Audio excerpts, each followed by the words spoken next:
Today on Time About the Movies, Angelina Jolie is accused of being a Russian spy, which she pretty much is.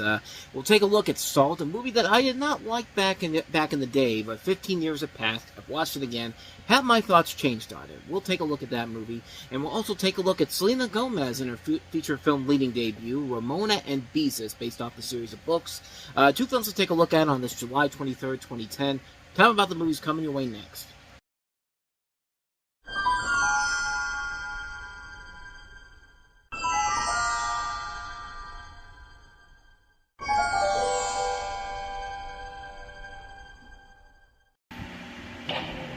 Today, a Russian agent will kill the president.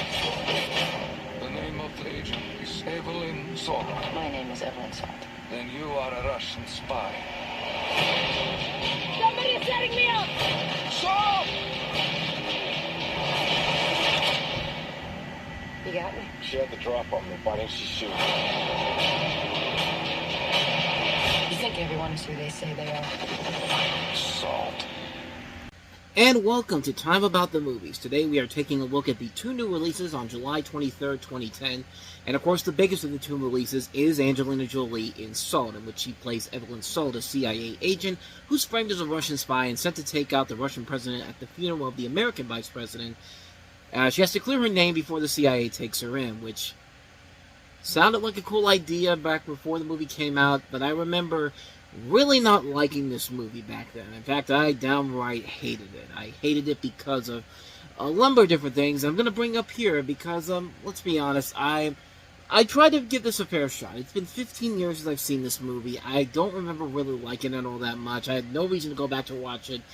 But considering that 15 years have passed, I figured why not give it another shot. So I got a chance to watch it again. And sadly, my thoughts on it really have not changed on it. I mean, it's a cool idea for a movie, and it's directed by the guy who made Patriot Games, Clear and Present Danger, The Saint. Philip Noyce is a great action director, and as far as Angelina Jolie, she's badass. I mean, how can this possibly be bad whatsoever? Well, unfortunately, it's bad, but also it's really boring. It's just a bad movie. It's a really, really bad film. First of all, like I said, they don't even hide the fact that she's a Russian spy. Like, they tell you right from the get-go, she doesn't even try to hide it. Like, in the first 20, 30 minutes of the movie, she's already revealed to be this Russian spy, and it's just like, I mean, there's no point in clearing your name anymore, because you literally just said that you were, and you've changed your whole identity altogether, and, I mean, that's the first thing that's wrong with it. The second thing is that the stuff that should be cool about this movie, the non-action sequences are bland and boring as hell. I don't buy any character in this movie whatsoever. You can tell who the bad guy is going to be right away just by the specific moves he makes. Like, the action sequences are not that great either. This is the same guy that made Patriot Games, Clear and Present Danger, and The Saint. A good action director should not be making action sequences this uninteresting and boring. And even the acting overall isn't that great. It's just... Don't even get me started on that ending. The ending is where the film just really falls off the cliff here. And it's just like, they really ran out of ideas for this right away. They had the idea of Angelina Jolie is playing a Russian spy, and it's got we got director Philip Noyce. The rest will write itself, and sadly that is not the case here. But there's only two things I could say that are really good about it. Angelina Jolie and Chiwetel Ejiofor. I thought both of them worked off each other very well. I thought they were very good in their respective roles, and you believe those characters. But other than that, though, everybody else in here was just so boring. It's a very convoluted plot where too much is going on, where something like this should be as simple as you can get, and the action sequences should be much better than you think they would be. And just like, there's just no excuse for how bad this is. I mean, this is unbelievably awful. It's a movie that I really was expecting a lot more from, and I'm thinking, it's been 15 years. Hopefully, maybe it's aged like a fine wine. It has not aged well at all. It still is about as bad and as boring as you can get. What more can you say, man? It's a pile of garbage. It's a movie that has not held up well. I gave it the benefit of the doubt, and it completely screwed me over on that. So yeah, Angelina Jolie, you made better movies than this, but this is just going too far, man. This is just not a good movie. And so that's all for you. So with all that said, let's go ahead and move on to our next movie, and that is our last one actually, and that is Ramona Beezus. Pull him up. sometimes all we need to succeed is a big imagination. I can be extraordinary. I'm glad we agree. And a big sister. Every princess needs a little sparkle. Don't miss Selena Gomez. You don't worry about coloring inside the lines, you know? It really depends on the picture. In Ramona and Beezus, Friday at 7 on Nickelodeon. And it was on Nickelodeon, apparently. I didn't even realize that was a promo until it got to the very end there. But this is a Ramona and Beezus based off of the books of the same name. We have Joey King playing Ramona Quimby, who's a grade school student with a big imagination. So big, in fact, that she often clashes with her no-nonsense teacher, Mrs. Meacham. While Ramona's upbeat dad, Robert, loses his job, the family, including her teenage sister, Beezus, played by Selena Gomez, and their practical-minded mother, must make major adjustments, like Dad learning how to run the house, Ramona dreaming up various plans to make money so that she can save the house. But because everybody in their family seems too preoccupied to help her with her own worries, she turns to the one person who always has time for her Aunt Bee. But even Aunt Bee is distracted these days because of her ex-boyfriend, the Quimby's next-door neighbor, Hobart. So yeah, I really know nothing about these books in general. They're books based off of books by Beverly Cleary. I know who she is.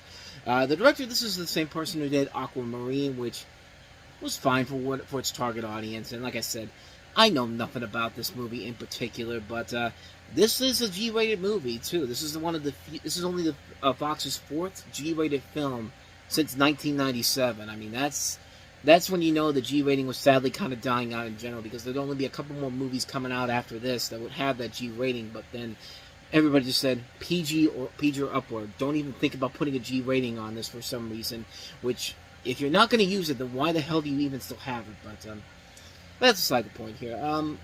Good cast overall in here. John Corbett and Bridget Monahan playing the mother and father here. Jennifer Goodwin is Aunt Beatrice. Josh Duhamel's in here. Sandra Oh is the teacher, Mrs. Meacham. I mean, really, there's not much more I can really add to this per se. It's a movie that you think it is. It's not really made for somebody like me or somebody who was 21 when this came out. It's not really my type of thing, but it's a harmless kids movie, and I think it does work because you do buy the chemistry between King and Gomez as these sisters in general, and I think they do work off each other very well. Selena Gomez does get an opportunity to shine here and get a chance to show that she's got some acting chops here. Not really much more I can add to this per se. I mean, it is what it is. Like I said, it's not made for me. Kind of like with Aquamarine, for its target audience, it works fine, but for somebody like me, it's fine for what it is. But I really have no intention of ever watching it again after this. But not a bad movie, but just not made for me personally. So that is Ramona and Beezus. And thus, with all that said, we wrap up another episode of Time About the Movies, and we'll wrap July up on the next episode, taking a look at 3 new movies, including Steve Carell and, is it Paul Rudd? Is it Paul Rudd here? Yeah, Paul Rudd in the new comedy Dinner for Schmucks. We have Zac Efron stepping into the dramatic roles after Miley Cyrus and Robert Pattinson did it this year, with this time with Charlie St. Cloud. And Cats and Dogs: The Revenge of Kitty Galore, a sequel on paper that sounds like a movie that should not be made, and yet you might be surprised by what I have to say about that. Take that for what you will, but we will take a look at those 3 movies coming up tomorrow on the show, so definitely be on the lookout for that. But with all that said, thank you so much for watching this. I hope you enjoyed it. If you did, hit that like button, the subscribe button, and the notification button. And also don't forget to hit our playlist and also check out the previous episode. And there will be a new Time About the Movies flashback tonight. I didn't do one last week. I ran out of time to do it.